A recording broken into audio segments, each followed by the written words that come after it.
Decorated cookies are an essential part of the holidays, but getting them to look as good in reality as they do in your mind's eye takes a little practice. Here are a few baking tips and decorating tricks to help your cookies look as beautiful as possible.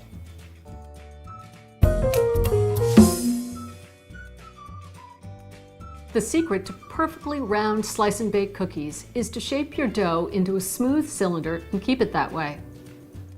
Use a large piece of plastic wrap as an aid to shape the dough into a log, then twist the ends to compact the log. Setting the dough in a paper towel tube that's been slit lengthwise will help keep its shape. So will freezing the dough before slicing it.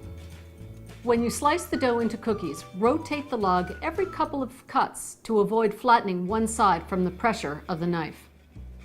If the dough becomes too soft while slicing, return it to the freezer to firm up. The secret to making cutout holiday cookies that keep their shape during baking is to never let your dough get too soft before it goes in the oven. Roll out the dough between two sheets of parchment and refrigerate them until firm before you cut out your shapes. Then, once you've cut out the cookies, arrange them on a parchment-lined baking sheet and freeze the dough until it's very firm before baking. It's a few additional steps, but the reward will be cut-out cookies with clean, crisp shapes, perfect for decorating and giving away. To outline a cookie in royal icing, use a small plain tip on your pastry bag. Practice first on a piece of cardboard or wax paper. If the icing is too thick to pipe evenly, return it to its mixing bowl and stir in water a drop or two at a time.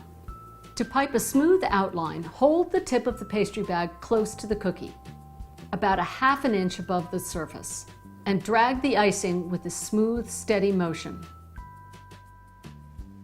To flood or coat an entire cookie with icing inside of an outline, thin some of the icing by stirring in cold water, 1 teaspoon at a time until it's just pourable.